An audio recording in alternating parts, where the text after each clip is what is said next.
আজ ব্যারাকপুর আদালতে অর্জুন সিংয়ের মামলার শুনানি ছিল। সেখানে এসজিএম অর্জুন সিংয়ের নামে অ্যারেস্ট ওয়ারেন্ট জারি করে। 26 তারিখ যে ঘটনা ঘটেছিল অর্থাৎ গুলি চালানোর ঘটনা, সেই ঘটনা নিয়ে জগদ্দল থানায় অভিযোগ দায়ের করা হয়। সেই অভিযোগের ভিত্তিতে অর্জুন সিংকে গ্রেফতারের পরোয়ানা দেয় ব্যারাকপুর আদালত। পুরোপুরি এখানকার পুলিশটা হয়ে গেছে তৃণমূলের দলদাস।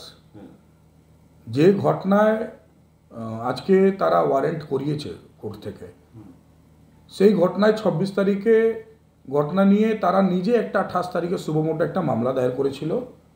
ওরা লিখছে 28 তারিখে সুবমোটো মামলায় যে তারা নিজে টিভি নম্বর 4 ক্যামেরা 21 নম্বরে তারা পেয়েছে যে তাদের ওখানকার স্থানীয় কাউন্সিলর ওয়ার্ড নম্বর 18 সুনিতা সিংয়ের ছেলে নমিত সিং এবং তার সাথে তেলুয়া দুজন দুটো মেশিন নিয়ে কোপ করছিল 10টা 20 মিনিট থেকে 10টা 30 মিনিটে।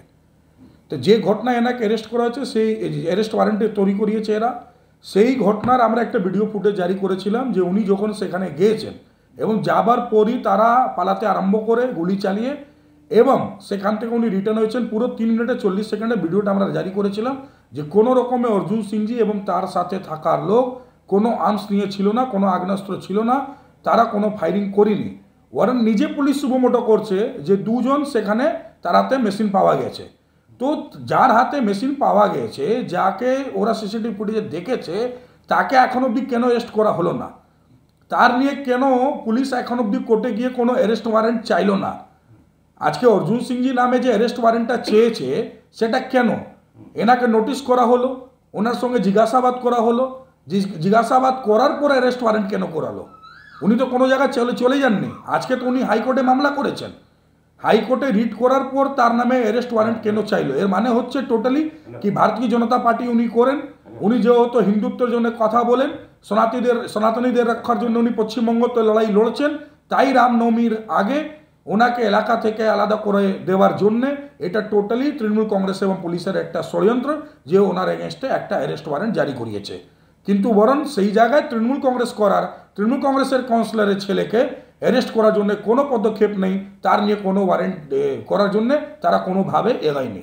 তাহলে আপনার মতে কি রামনবমীর প্রোগ্রাম বানচাল করার জন্যই এমনটা? একদম 100%। আমাদের সবথেকে বড় অকেজন মধ্যে একটা ভগবান রামজির জন্মোৎসব, সেই জন্মোৎসব পালন করার জন্য যে আমাদের অঞ্চলে পাড়া পাড়াতে বাড়ি বাড়িতে যে লোকজন পুজো করে এবং সমস্ত যে শোভাযাত্রা বের হয়, সেই তার আবেগটা কম করার জন্যে আজকে অর্জুন সিংজিকে এই একটা অ্যারেস্ট ওয়ারেন্ট এরা জারি করিয়েছে, জেনে বুঝে টোটালি তৃণমূল কংগ্রেসের এই দলদাস পুলিশরা।